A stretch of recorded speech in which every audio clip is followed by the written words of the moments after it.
I'm Joe. I'm the Associate Director of the Investigo Interim Strategy Bench, where we work with private equity businesses, their portfolio companies, consulting firms and corporates to enable them to access a global network of independent strategy consultants who can be deployed for growth, value creation, transformation, and AI-oriented projects.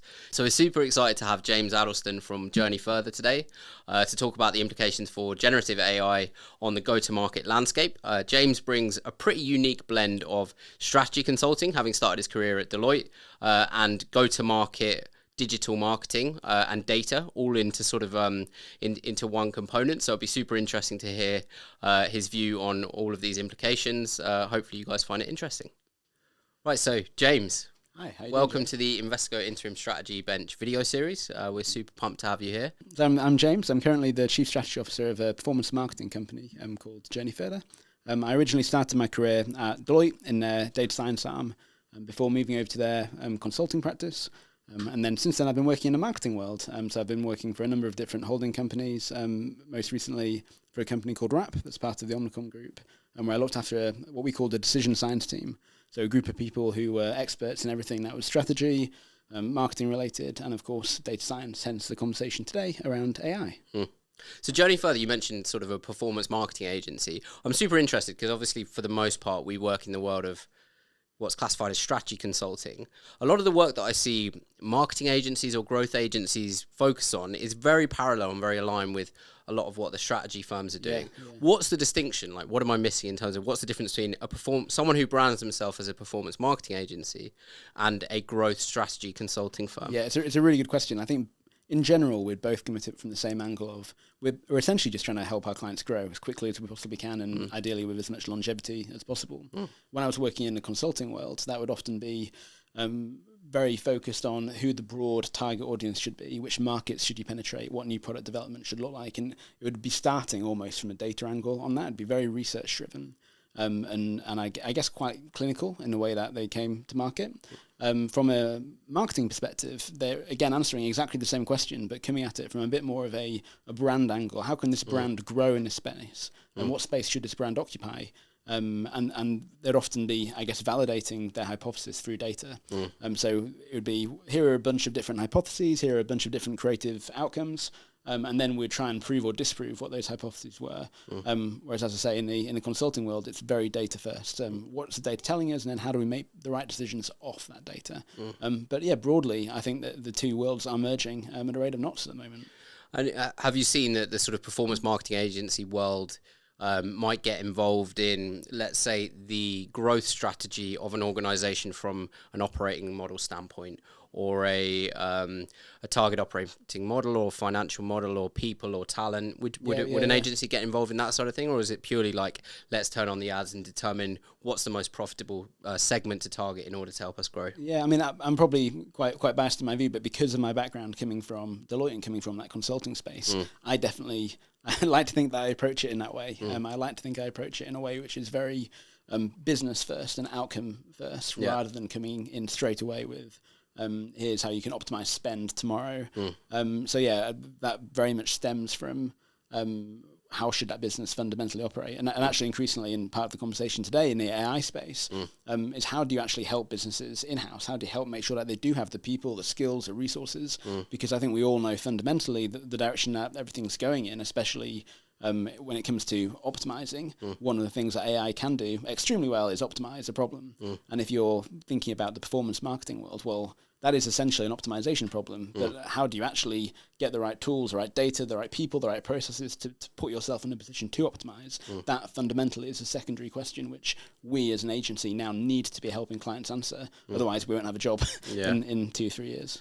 How sort of repeatable is the proposition of an agency? So what I mean by that is when you go in and you know we're speaking with a new client, how bespoke is it and how off the shelf is it when it comes to the running of ads, the growing of a funnel, a following, whatever it may be? Yeah, it's a great question. I mean, I think the frameworks themselves are bound to be fairly repeatable, right? Because you have to have an approach, a way of answering that question. But the answer to that approach is going to be unique pretty much for every single client who we work in. So how we approach the problem, every agency's got their own Acronym, we call it the 4Cs. So we start with who's the customer, what's the context that customer finds themselves in, and then we understand what the creative positioning should be, and then we drive the right channel performance. That's our 4C model. That order of events is more or less going to be the same for every client who we work with.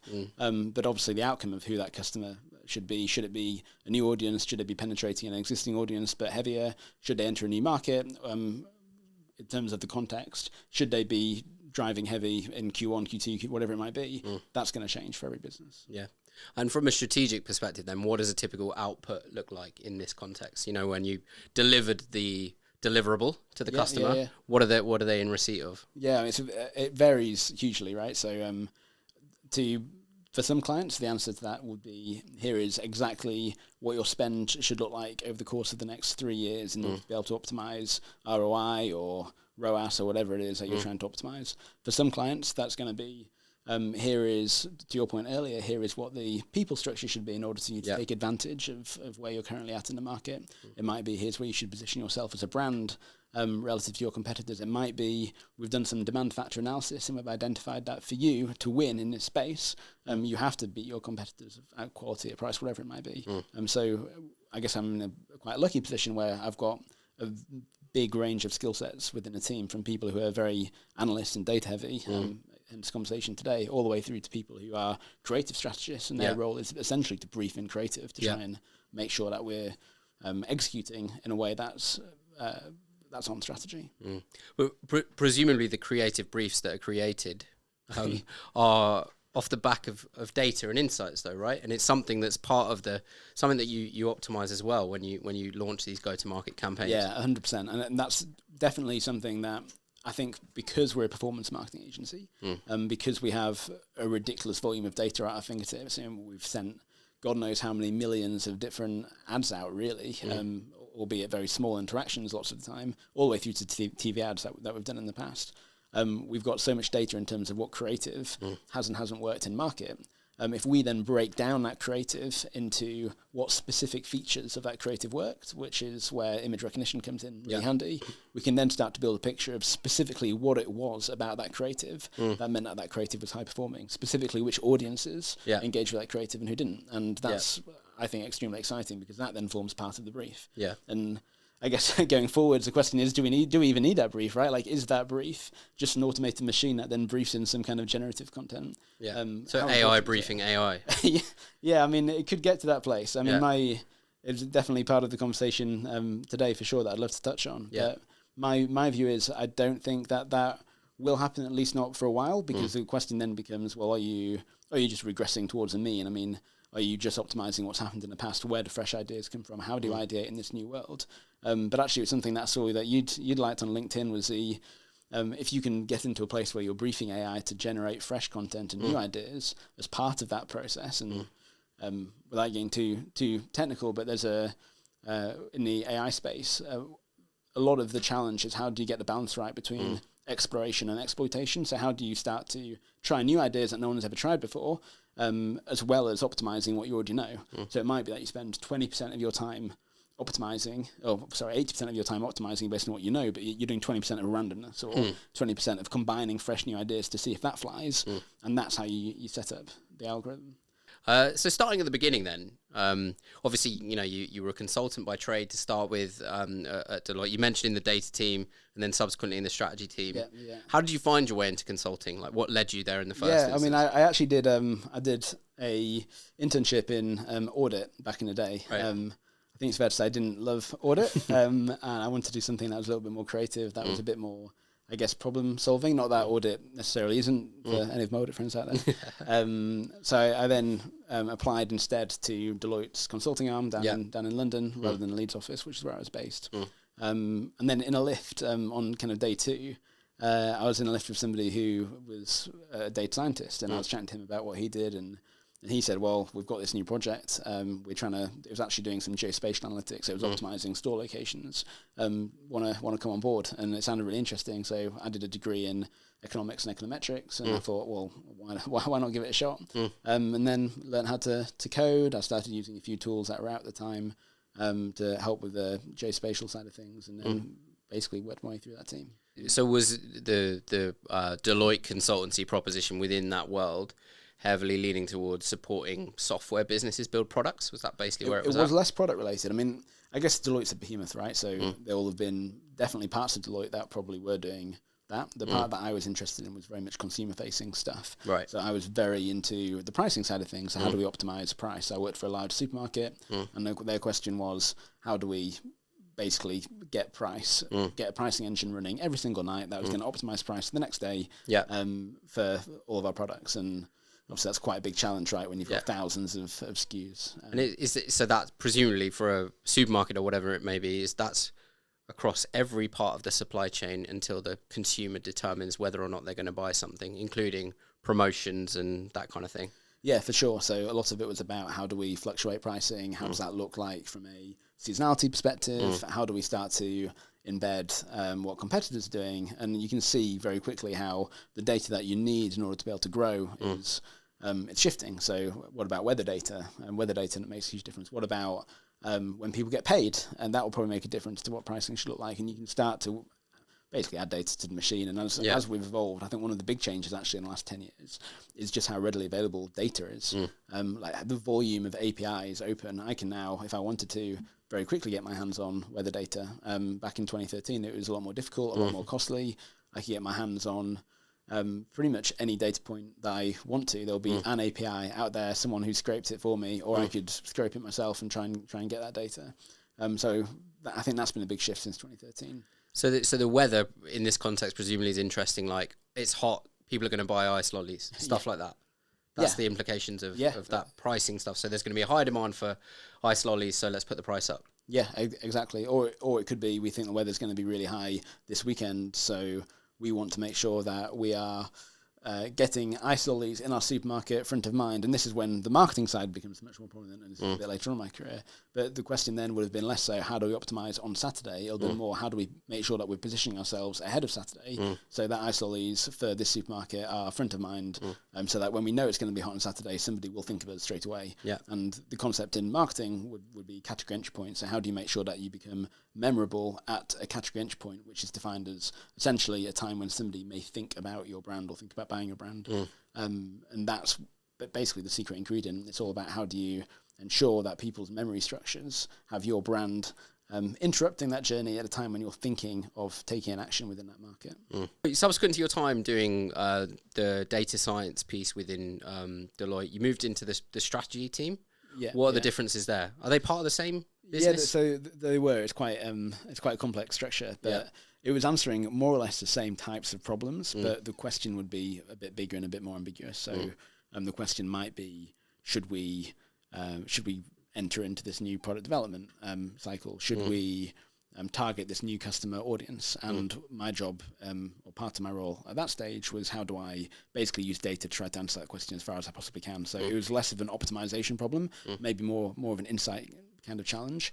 And I think when it's something that, again, it'd be great to chat about a little bit more, but how do you answer problems that aren't optimization problems using AI? And that's, I think, what people are struggling to answer at the moment is, how do we leverage all this technology when we don't really know what the question is? Like, we don't necessarily know what we're optimizing against. And that was what my role became, and actually has become since then. Like nowadays, hardly ever do I have what I would classify as an optimization problem. Hardly ever do I just get given a budget and say, optimize this budget. The question that I'll get is, I want to grow 7x in 2 years. How the hell do I do that?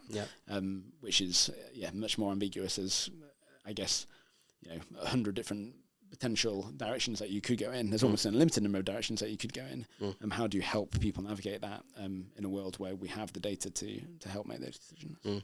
So was the strategy work you were doing for the most part board level, answering strategic questions, or were you involved in the deal stuff that maybe Monitor, Deloitte are now involved in, the pre-deal CDD stuff? I guess there was a combination of two things, really. So there was a whole series of questions which were much more tactical by nature. So it would be things to go back to your product side of things like, we have 100,000 businesses on our books, but the data's all over the place. Can you build a fuzzy matching algorithm that will help us identify who those businesses should be, and then on the back of that, can you develop a strategy using the insights that you have about those businesses to work out who should be targeting, with what kind of product and when, and develop an entire end-to-end marketing strategy on the back of that. So you can see how that kind of goes from being quite a loose question of we've got all this data and we've got no idea what to do with it, with some very specifics in between of, we need to build an algorithm that answers it. So we're very quickly going right into the detail and then right out of the detail, and it was quite a challenging job in many respects because of that. But I guess one of the major upsides of engaging a business that big is, regardless of where that project meanders, there's an expert team that can be deployed to support, right? Yeah, exactly. So at times we were working for a large betting company, for example, and with them a lot of it was around store optimization. So broadly, if they've got 200 stores in the UK, where should those stores be positioned? How do we optimize store location? So naturally, there's a data component to that. There's then a operational component to that. What would happen if we close these stores? There's then an even wider brand question of, if we close that store, would people no longer walk past that store, and would that brand diminish in value? So how do we start to measure the impact that would have on brand? There's then a question around finances and how that affect P&Ls. So that, you can see very quickly how there's HR and people. So it does, as to your point, it ladders up, and the beauty of working for a massive consultancy in that regard is you can very quickly answer all those questions with a phone call. Well, you can start answering those questions with a phone call almost off the bat. And did you find in consulting you were spending most of your time delivering or in pitch phase? How did it kind of... at the stage I was towards the start of my career, so I was definitely more in delivery mode. Obviously directors, partners at a time will have been more in pitch mode, but my role was very much, how do I manage? I was managing probably no more than 2 clients at a time. How do I deliver against a project as effectively and efficiently as I possibly can with the team that I had? And would you kind of say that the consulting bedrock skills that you got there are still applied to the work that you do now? Absolutely. I would say there's probably no better place to start a career than in consulting in my view. Obviously, I'm very biased with that. But the kind of broad skill set that you get and the exposure you get to massive brands and very senior people from a very young age, which is quite scary looking back, taking that kind of skill set to the agency world was a massive advantage for me. Even from that kind of early stage of my career, I felt like, and this might sound really arrogant, I really hope it doesn't sound arrogant, but I felt like I was able to have conversations with quite senior clients, conversations that potentially my manager or manager's manager weren't really having, just because I had that experience of, well, have you thought about pricing? And it's quite interesting. Lots of agencies, they really struggle with getting in front of the right people, because often CMOs aren't the most senior person on the board. In fact, CMOs often aren't even on the board. They're often managed by a CCO or a COO or a CEO. And one of the challenges that I guess I try and help both agencies and our clients overcome is, how do we help CMOs build a business case that will help make sure that they're sat on that board and sat on that table, able to make those bigger decisions around pricing, new product development, whatever it might be. I feel like the data that you have in marketing, it's so... Well, you're the first person when you're in marketing to really see what's happening. You're the first person to see demand change. You're the first person to be able to experiment quickly. The pace at that data is changing is absolutely unbelievable. And yet the line between what marketers see and the insights that a marketer has directly into often a CCO, CEO, CFO position, often that line isn't as clear as it should be. And one of my roles for clients is helping to make sure that isn't the case, and helping to make sure that the information that we do see in the marketing space, customers who are suddenly buying, customers who aren't, pricing that's changing and working, is translated into an actual business decision later on. So yeah, obviously, James, you work in a kind of expert go-to-market capacity, both in terms of your role within the organisation you work for and what that organisation does. And it's been a heavy component of what you've done over the years. How do you see AI more broadly impacting the go-to-market strategy space? I think there's probably 3 broad areas that will be prominent, and for some businesses already are.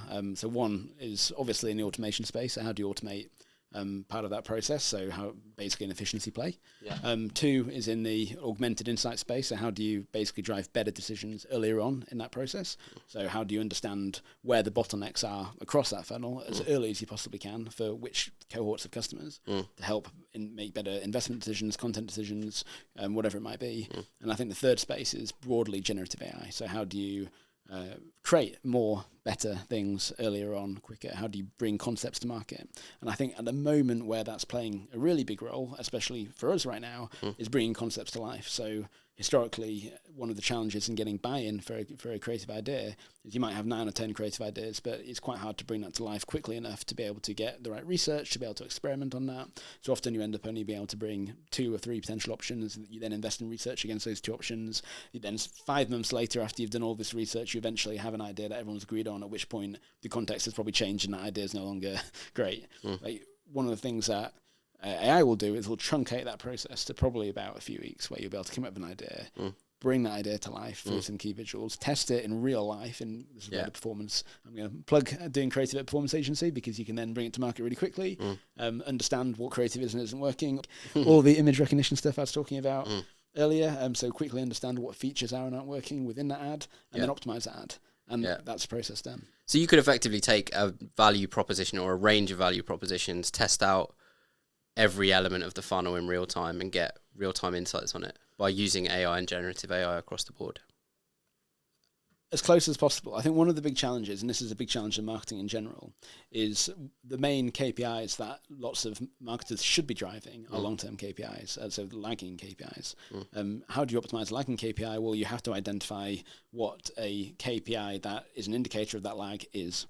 So, for example, if you're building a creative ad and the purpose of the ad is to build memory structures so people remember that ad, it builds brand equity in 1 year, 2 years, 3 years, wherever it might be.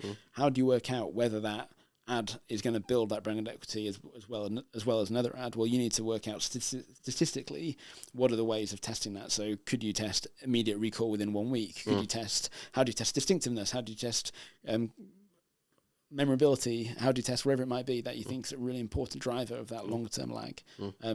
That's going to be hard for AI to do unless you understand that funnel, so the awareness funnel, so to speak. I mean, you've just touched on brand, but obviously there's like a performance marketing angle where, we run ads that effectively bring people through the funnel regardless of sort of brand. How will AI impact attribution when it comes to building funnels and going to market and stuff like that? Yeah, absolutely. So historically, one of the ways of dealing with that, I guess, incrementality challenge, so what is actually adding to the long-term incrementality that's driving revenue, would be to build an econometric model. So in the marketing space, that would be a media mix model. So how do you identify all of the inputs, so what's been spent over the last 3 years across every single channel? How do you identify the KPIs, so what specifically has changed as a result of those inputs? And then how do you build a model that tries to give you the best estimate possible as to what affected what? Obviously, that's quite a complex process and it requires lots of data, but fundamentally it's also a very difficult data science project in its own right, because one of the big challenges in identifying the right media mix is there's collinearity between variables. So if you imagine in that model, whenever you increase TV spend, you're also increasing radio spend, right? So how the hell do you delineate between which of those had an impact? Well, you can't. You can only give an estimate, and that estimate is a range. One of the challenges that data, like off-the-shelf tools in the MMM space have done in the past, is they try and give you a precise answer. And let's say marketing on radio might have done anything between 0 and 50% contribution towards revenue that year, and let's say TV was anything between 0 and 30%, for sake of argument, bad example. But if you imagine, the model might say radio was 50 and TV was 1, or it might say radio was 20 and TV was 30. It's completely random when you build a model that's looking for a precise answer. So the way that you would want to do that is by creating a range, and that would be called a Bayesian GLM in this instance. So you'd want to create a predictive model that was saying statistically it could be between this range or it could be between this range. The challenge that you've had in the past is you need to hire a massive data science arm to be able to A, have that knowledge, and B, execute against that. But nowadays, I built an MMM model in Code Interpreter a couple of weeks ago when it first came out. It didn't have exactly the right library that I wanted to use, but it was still a really good estimate of what I would have done or what I would have employed a third party to do. And I think that world's going to suddenly speed up. I think people are going to understand the value of econometrics to be able to support how do you optimize your media mix going forward in a way that just hasn't been possible because it's been cost prohibitive up to this point. How does an expert agency? It's always been something I've thought about, and people have asked me about it over the years. So let's say you're a private equity backed scale up SaaS company, B2B. You've seen a couple of ads online. You haven't clicked them, but it's lodged somewhere in your brain. Then you see a kind of a thought leadership piece, and you download it, and you get a couple of emails, and you ignore them, and then a salesperson reaches out to you, and you book a time to speak, and you end up buying. How would you advise, a private equity business to attribute that sale? Yeah, in my view, you have to almost delineate what I would call, I guess, mid to bottom of the funnel and top of funnel activity. So the first thing that I would be looking at is and I'd be very specific in how I ask this question, of bottom of funnel activity, what is performing the best? So in that instance, you can build some form of multi-touch attribution model, and you can start to say, prior to hitting a website, what were the touch points that person engaged with? Well, they were sent 2 emails, they were served these ads, they came to this event, whatever it might be, anything that you have data about that individual for. And then you can start to give weightings to each of those based on the data that you see, and build a model that says, well, we think that on average, sending an email has this impact on their thought process. Obviously, that's missing the first bit that you said, which was, well, I saw them on LinkedIn, but I didn't even click on it, and there's no way of attributing that to me. How do you know that that was me and came to the event? And that's where the modeling comes in. All you can do is look at an aggregate level. How much did I spend, and what impact do I think that drove in terms of variation over a period of time? And the way that would be done, if you've got kind of 3 or 4 years of data, then you'd build a model to do that. If you haven't, then that's where you just have to be very rigorous in the way that you survey individuals. How did you hear about us? How did you first come across us? And have a rigorous research methodology to be able to understand the brand impact that each of those top of funnel touch points might have had. How are you seeing the sort of CRM platforms respond to that when it comes to AI? Are they building in products that are built into the broader CRM, which are AI driven, which enable us to easily do this kind of stuff? Yeah, I mean, the idea of having off-the-shelf models on your CRM base is, again, relatively old idea. So I think Salesforce had a product as part of their CRM system years ago where it automatically spat out predicted churn of every individual based on when they'd purchased in the past, for example. I've worked on a series of models over the last 5, 6, 7 years, which are how do you basically build out the right models across first-party data. For example, when is that individual likely to churn? What is their predicted lifetime value? What is the next best product that we should be serving that individual? What kind of price point and discount should that person get? All of those could be off-the-shelf models that will be incorporated. But the challenge that you've got comes down to the long-term strategic value that those are providing. So if I gave you the price example, a model might be able to optimize price tomorrow, but will it be able to optimize price in the next 6 months? Will it be able to say, actually, for you to maintain brand equity, you need to have full price for the next 5 months and then go into discount for 4 days and then go back out of discount? That becomes a much more difficult optimization challenge, and the outcome of that challenge as well isn't clear because your KPIs over the course of the year are going to vary, right? So if you're a business in retail, your KPI in January might be shift stock, and all you care about is shifting stock. But if you've had a really good December, then your KPI in January might not be shift stock; it might be optimized margin, or it might be hold on to whatever you got. So when you're operating in a world where the actual KPI that you're trying to drive, the ultimate objective that you're trying to drive is changing kind of every month or potentially every day, that's a world where AI simply can't function. You have to have somebody who's got a strategic insight into what the purpose of that business is at that given point in time, who's controlling that mechanic. So yeah, I do think, to go back to your question, I realize I've gone way off topic, but to go back to your original question, yeah, I do think there's a role for off-the-shelf models across CRM, across the first-party data. There's a role for off-the-shelf models across every activation platform. Does that mean that as a marketer or as a strategist, you should just be trusting those off-the-shelf models to do everything they want to do? Of course not, in my view. You should be having a deeper strategic view as how to use and leverage those models. And that's where I think having people in the business who understand both, and again, not to plug myself too much, but who understand both strategy and commercials and businesses and how they should be run, as well as a deep understanding of AI and modeling and what those numbers actually mean. What does churn propensity actually mean? That's where I think if you're looking to build a career for the next 5 or 10 years, I think that's where I'd invest time. I mean, it all sounds amazing, right? The ability to drive some really efficient go-to-market machine that's powered by AI that does a lot of the heavy lifting in terms of the administrative work. What's the kind of data strategies that businesses need to be thinking about before we do any of this? Because, I mean, thinking about businesses I've worked at, there would be so much work that would need to be done up front to architect the organization in a way that enabled that data to be gathered. And that it would take ages to get there. What are the key things that people need to think about for their business before they could build these kind of things?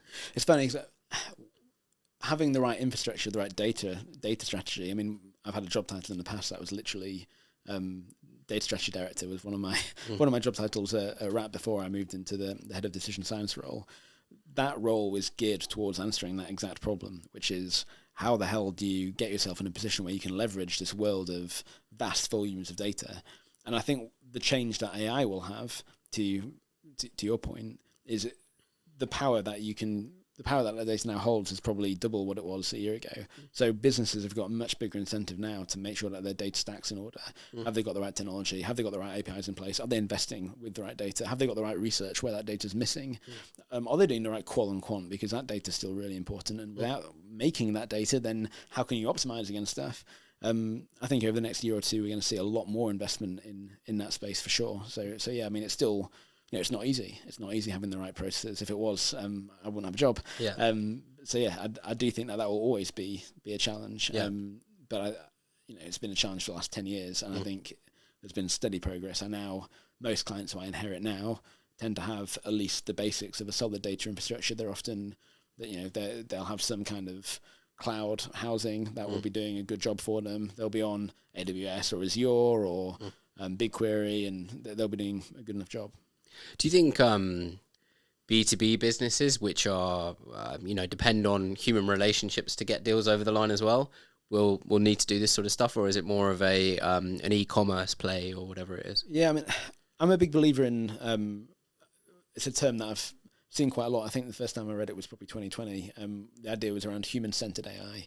So there's a book by somebody I can't remember the name of, so I can't plug it. But he talked a lot in that book about human-centered AI and the idea that how do you build AI in a way that we've got a choice, right? Like a lot of people are saying, will AI, the question that I'm being asked a lot, will AI be the end of us? Will we all lose our job? Will we be displaced?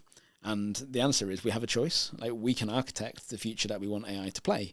And one of the core tenets of what I'm looking to do at Journey Further and what I'd advise most people do is ask yourself that question of how do I augment existing human activity as well as I possibly can? How do I look at it with a human-centered view? And to answer your question, relationships will always be important, I believe. Like trust is always important. Creativity, I do believe that AI has a very big role to play when it comes to creativity, but fundamentally, a large part of the creative outcome comes from chemicals being released when humans get together and interact. It comes from oxytocin being released to build a relationship where, I mean, you'll know it, Joe, like when you've been in a position where you've ideated with somebody, how much easier is it to ideate with another human than it is by yourself? Yeah. Like, infinitely easier. So there's always going to be a world for human interactivity, and there'll always be humans who desperately need to be part of that process. And I think in the B2B space, I think that's especially important because often that relationship's 2 or 3 years long. Like in B2C, arguably it's still a long relationship, but someone will be buying maybe 2 or 3 weeks. But in most markets after. They're in market, whereas in the B2B world, often you're in a 2-year contract and you've got to build a relationship over that period of time. You don't want to build a relationship with the machine, are you? So yeah. You mentioned earlier on at the beginning, in terms of go-to-market, one of the things that AI is going to do is give us a really clear picture of our funnel from start to finish. Yeah, can we expand on that a little bit more? Like, why will it augment the existing digital capabilities that we've got? Yeah, I mean, I think if I was to take a challenge right now, so imagine a client came to me and said, we need to optimize spend. At the moment, we feel like we've got some wastage, let's say. One of the first things that I would look to answer is across that customer journey, on average, where are we seeing that wastage? And right now, that's quite a lengthy exercise. So how are we identifying for which cohorts of customers are we seeing drop-offs across that funnel? And that's both in B2B and B2C. So if I was to take an automotive example, so imagine a funnel is I hear about a brand, I get to know that brand, see them in car magazines, whatever it might be. I then come to market at some point in in my life. That period might be a 2-month consideration window. I then test drive. I might test drive 3 different cars. I then make a decision. You then want to retain, become an advert of that brand. In that world, there's obviously, it's a very complex, differing funnel for loads of different people. It's very hard to make head or tail as to where there might be a challenge across that funnel, unless you're basically pumping shitloads of data into the funnel and asking a group of analysts or AI to identify where those bottlenecks actually exist. And those bottlenecks are often quite micro. So it might be, in that instance, it might be there's certain dealers who are not very good at converting between a test and buying, or it might be there are certain dealers or certain areas across the UK where the brand awareness is very low. Getting to that micro level and that level of granularity requires significant investment and insight that I think AI has the propensity to replace. So at a granular level, like, who should our customer target be? If you're a brand in the UK and you're working out, let's say you're a big fashion house and you're working out where you should be investing in terms of SKUs based on what broad customer demand is, I think that might still be an answer that a human might give, because we'll say, well, there's 3 broad customer cohorts. Let's identify what demand might look like for those 3 cohorts and then build products that relate to that demand. In the future, it might be far more granular than that. It might be, actually, there's an increase in SKU 193. Let's instantly place an order for that. That might then, and instantly increase the price for that. That might shuttle down into retailers within the next 2 weeks, because we all know supply chains hopefully will be significantly faster. And that whole world, suddenly you take away that strategizing of, like, what are the broad customer cohorts, what are the broad demand factors. You suddenly go into that world of granularity that's only been possible with this volume of data and AI that we have at our fingertips. So one of the things that I've seen people talking about is the extent to which AI can be leveraged for, doing some research, really heavy duty research where you can scan a market as it relates to go to market or prospective acquisitions or whatever it may be. Is that something you've seen much of? Yeah, definitely. So I would say there's probably two sides to that, which are definitely AI enabled. So one is the generation of data in the first instance, which is a bit of a scary and potentially futuristic world. And the second is, of course, the analysis of all of that unstructured data and where that exists. So, for example, at a very small scale, we've done loads of qualitative surveys recently on benefits. So what are our benefits package like? How can we optimize that? And one of the things that I did very quickly was simply ask Code Interpreter to analyze that data, structure it in the right way. In the space of 10 minutes, it had done something that I think a research agency would have probably spent 2 days doing. So the analysis side, I think there's really obvious benefits, but where it gets really exciting is the generation space. So by way of example, we work with a company called iQuant, who have basically used AI or trained an AI to understand where people typically look at images. So you can give it an image now and it will show you the hotspots of where a human would most likely look at within that image. And that image could be a piece of creative that you've pulled together, or it could be the creative in the context of, for example, the social platform. And you can quickly see, will people's eyes, based on the AI generated model, will people's eyes be attracted to the ad that we've just pushed out? And obviously that would have in the past required you to have found individuals, to have got the eye tracking software of them, to shown them the ads. And it can take days, costing thousands of pounds. Tools like that have really helped speed that up, and I think a very accurate and great way of measuring that kind of content. With market research, obviously there needs to be a data set to analyze in order for AI to generate, your insights or whatever. When it comes to like desk research globally, how far away are we from AI being able to analyze everything on the internet? Well, I think we're very close to AI being able to analyze what's being said on the internet. I mean, there's been pieces of software for years now that do social listening to try to understand and pick up on key themes from a sentiment perspective for your brand. I think where the world is going to, which is the futuristic space, is AI generated qual research. So if you can start to train AI to respond in such a way that an average individual would within a certain cohort by interviewing them frequently enough, you can ask AI to generate thoughts about a brand or an area, or you can ask AI. It's crazy. Yeah, like, are you likely to buy this product? So you're asking AI to act as a persona? Exactly. So train AI based on a specific group of individuals within a society, within a country, globally, and then just show it a product. And if it's multimodal, which is where the world's going, literally ask it, will you buy this product?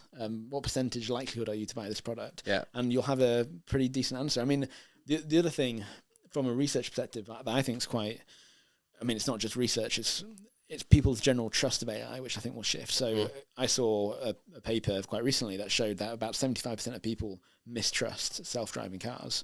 The average fatality rate for a self-driving car is 0.03 fatalities per million miles driven. For a human, 1.6 apparently. Why do 75% of people mistrust self-driving cars? Well, instinctively, we probably trust machines less than we trust humans. I think that will change drastically in the next 2 to 3 years as people get far more used to interacting with machines.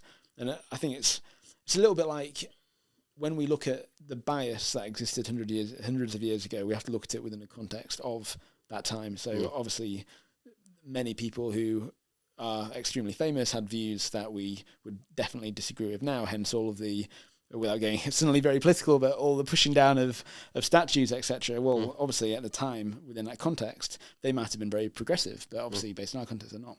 The same is going to be true in the future. Like, it's very hard for us to impose what we think the future values of society will be in 10 years. Right now, it's very easy for us to say, we'll never trust machines, we'll never want to get in that car, we'll never act in this way. People making that statement, in my opinion, are basically talking rubbish. We've literally got no idea how people are going to perceive machines in 10 years' time. Couldn't you ask AI to tell you how people are going to perceive AI? Well, I think AI will have as much of a view as humans will because it's trained on historic human data. Yeah. I think the beauty of AI is, I mean, to be very generalist about it, the beauty is the idea of generating new. And when we think about human creativity, it's often said that there are 3 different types of human creativity. So there's creativity where we essentially fuse 2 concepts together, so fusion food, whatever it might be. There's creativity where we push the boundaries of an existing concept. And then there's creativity where we take those boundaries down altogether. So that might be we decide that modern art's suddenly in vogue and someone makes a decision that they're going to start using paintbrushes to make dots instead of strokes. Well, that's just taking away an assumption that existed, a prevailing assumption around what art was, and suddenly you've got the generation of a new type of art. To kind of to get to where I was going with that, why can't machines do that? What is the advantage that we have? Well, I would argue we don't. I would argue that, of course, a machine can fuse concepts together. I saw something that you liked on LinkedIn the other day, which was somebody asking somebody to come up with a new recipe that was novel, using a different combination of food flavorings. I mean, that's just a combination of different creative ideas. Why can't we extend our existing boundaries? Well, you can. You can ask AI, push this further, be more curious, come up with. Imagine that you are taking this persona, combined with this persona, and try and think about how you might approach this problem, and it will. Why can't you remove prevailing assumptions? That's a bit harder. Like, do I genuinely think that AI would have come up with Einstein's theory of relativity in the early 20th century had Einstein not have lived, but had we had AI? Like, potentially not. And I think that's potentially the only area of human creativity that I think AI might struggle to replicate. But the other 2 areas, which is the vast majority of creativity when it comes to how businesses evolve, I see no reason why AI couldn't play a role there. I mean, it nicely sort of ties on to this question that a lot of people have, which is, what are the implications going to be from an economic standpoint and a job standpoint? Because a lot of what we've just spoken about is currently being done by humans, right? So naturally, one of the key things that people are worried about is, what's the implications of the change here? Who's going to be employed? Who's not going to be employed? Are there going to be a small number of human winners in this new AI-powered world? How do you see that panning out short term and medium term? Yeah, I mean, I think we have a choice, and we need to educate people very quickly on this. But you're right, there's going to be a very large amount of capital, and that capital will be held in a form of data and access to an understanding of AI in a very small volume of individuals' hands, which naturally will lead to vast inequality. And you've got 2 ways of dealing with that. Either you try and sort that out at source, so you educate as many people, you try and spread that capital as thinly as you possibly can, or you reallocate that post after that income's been made. So you have large income tax and you find a way of helping society run that way. So I think there's definitely an inequality problem that needs to be solved, either at the start of that funnel or at the end of that funnel. I think when it comes to how will that work in terms of labour time itself, I think that, again, becomes extremely interesting, right? Like, will we just all work 40% of the time and still in the same salary? If we imagine that we're going to be doubly as productive, that's definitely an eventuality I can foresee. One thing that I would say is, if I look at email over the last 30 years, if you'd said to somebody in 1990, we're going to invent something that's going to give you instant access to information, it will mean that you can send things instantly to individuals without having to wait 2 weeks for a letter to come through from a business. It will mean that you can talk to people instantly wherever you are in the world. Now, you guess how much more productive you're going to be. People will have said, oh my God, I'm going to be 20 times more productive. The economy is going to quadruple in the next 10 years. It hasn't done. Our productivity has actually plateaued over the last 20 years, which I find absolutely mind-boggling. Why is that the case? Well, we are naturally good at filling time, in my view. I mean, there's obviously papers and papers that have been written about this, and it's a very interesting, in my view, a very interesting subject. If you project forward to what will happen, if we all became 50% more productive tomorrow, would we genuinely work for half the length of time? Yeah, that's right. If we became doubly more productive, would we work for half the length of time? I would say it's unlikely that's going to be the case. I think we will probably fill out the days as we have done now. So there'll be somewhere in between, right? Like maybe we'll work 4-day weeks, maybe we'll work 3-day weeks. Maybe some people will work a lot less than others. And I think the other thing that I would say is I think I definitely am in a bubble. And I think people who work in services generally are in a bubble, right? Like, will it affect people who are working on shop floors in a different way to bankers? Of course it will. What will those implications be? Well, it depends at the rate at which robotics catches up with AI, which it is doing. As the robotics space, from what I've seen in the last couple of years, has really developed. And I've seen robots being able to filter out apples coming through a tractor in real time that are green versus red. I mean, it's getting quite scary. So yeah, I do think to round up, I think the impact will be threefold. I think there'll be fewer people working probably lower hours to generate the same income. I think there'll be vast inequality. And I think there'll have to be some kind of societal change to the way that we're structured in the next probably 20, 25 years. Yeah. It's super interesting, super exciting, and super terrifying in equal measure as far as I'm concerned. One of the first times I remember really engaging in the notion of digital marketing, or whatever you want to call it, was Cambridge Analytica, Brexit, Trump, and the impact that those effectively campaigns had on the efficacy of the people that were trying to get voted in for those things. Where do you see AI impacting political campaigns, and what are the risks as it relates to like what's been come to be known as fake news, or there's a lot of deep fakes out there and that sort of thing? Yeah, I mean the risks are huge. I mean, we've already seen a large volume of deep fakes over the last couple of years. I've read, I haven't actually seen evidence of this, but I've read that a lot of the deep fakes around, for example, Joe Biden struggling to stand up on a beach. I've read that was a deep fake, and that spread quite widely, had many millions of views. So it's already happening, that's for sure. The Cambridge Analytica question I find very interesting, because I've now worked in performance marketing for a number of years. Of course, I would say that we make a big impact in terms of optimizing content, but that content being optimized, is it enough to swing a 52-48 vote? Maybe it is, maybe it's not, but I haven't seen any evidence yet that the reason why Brexit happened was because of Cambridge Analytica. But it was a contributing factor, I guess, to some extent. It may well have been. I think part of the challenge with that whole episode was lots of the world didn't really understand what performance marketers actually did. And when I read, and now I read what Cambridge Analytica did, it's not... might sound really arrogant, but I didn't read that and think, oh wow, that's so different to what we do. Yeah. That is what that's what marketers do. Yeah, just applied to a political campaign as opposed to a let's sell a product campaign. Exactly. And the other thing I'd say is, if you speak to... when you have door knockers coming around, are individuals who are door knocking changing their message at every door based on the conversation that they have? Of course they are. Are politicians constantly, not to say that I distrust politicians, but are they constantly shaping the message based on the customer they're speaking to? Of course they are. All that's happening is social media, and performance marketing gives you the chance to do that at scale.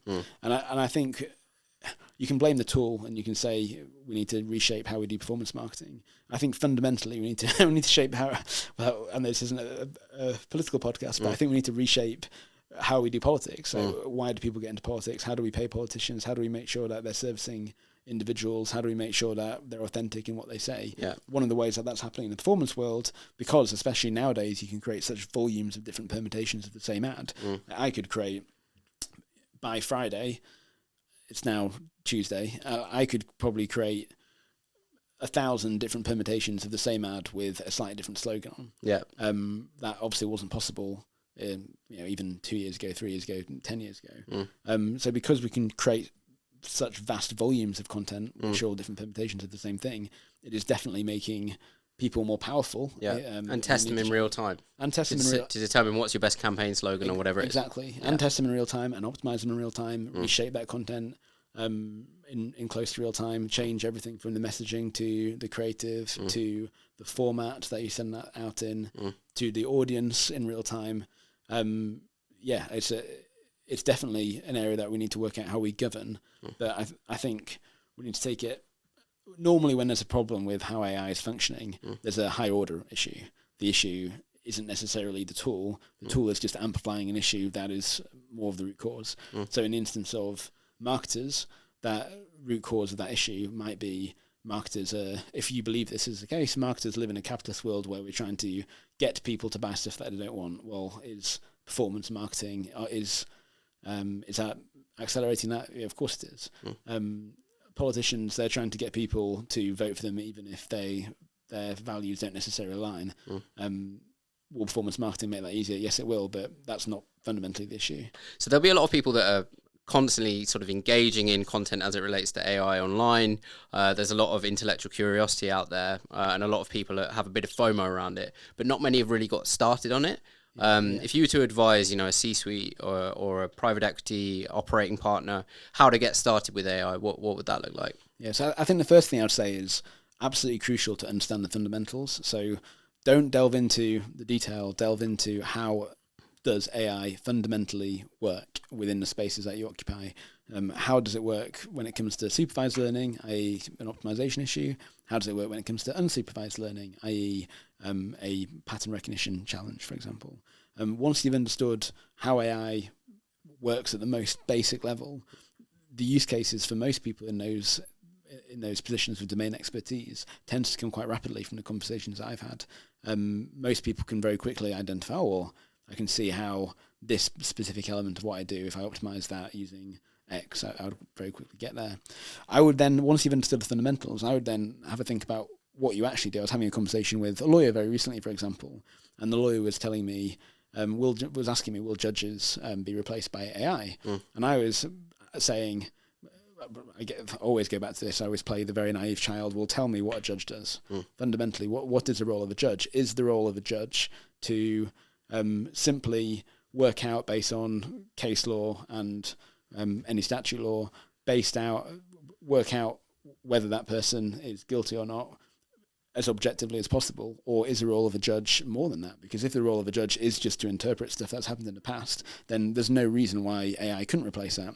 So, and then he was arguing with me and saying, well, actually, this is what the judge does. It's actually a bit more complicated because there's ethical considerations, and then you delve into what are the ethical considerations, what is the process.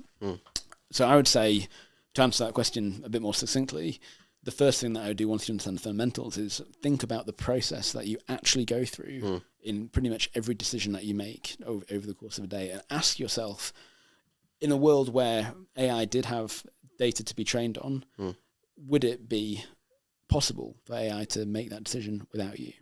And once you've asked yourself that, you can then work out what the blockers are to so you can create some generalized rules within your organization where AI definitely shouldn't be used. So a good example of that might be If you don't know what you're optimizing against at any given moment of time, don't use AI, because AI will just optimize against that thing. If there might be conflicting priorities and you're scared that the wrong conflicting priority might be used, don't use AI. If there's deep ethical considerations and you're nervous, don't use AI. If accountability is extremely important, so in that legal case, for example, if somebody needs to be sued and if something goes wrong, who is ultimately culpable? If that's a really important question that needs to be answered, don't use AI, because AI isn't going to be culpable. It will be an individual. There's about 15 questions that I've got noted down, which is similar to that, which I ask myself regularly at that task by task level. And that would be my advice. Do the same thing for your business. Look at every step that you take, identify where AI might replace it, identify the likelihood of AI replacing it based on that criteria that you can then develop, and then build a strategy around that. I mean, it's fascinating, isn't it? It's absolutely, if there's a process to be had, or workflows to be had, it feels like you can pretty much plug AI and drive efficiency in pretty much every aspect of business and life, if you sort of look at it the right way. I think so. I think it's important to ask yourself those questions of where AI can't play a role, and to have clarity over why that would be the case. But I see no reason why AI can't do a huge volume of what we do today. And I think there's skepticism around that, which in my view simply shouldn't exist. And people who are skeptical and who aren't open-minded, I think, will struggle in 5 or 10 years. So I would constantly ask yourself, and will AI take this task or this element of my job? And if the answer is yes, embrace that now and upskill yourself in areas where AI won't replace that element. Yeah. Awesome stuff. James, just wanted to say thank you so much. Absolutely. It's been really, really good to hear your insights on this. I'm sure people are going to be super interested in the go-to-market lens as well. So, James, thank you very much. Thanks, Joe. Really appreciate it, and lovely to be here.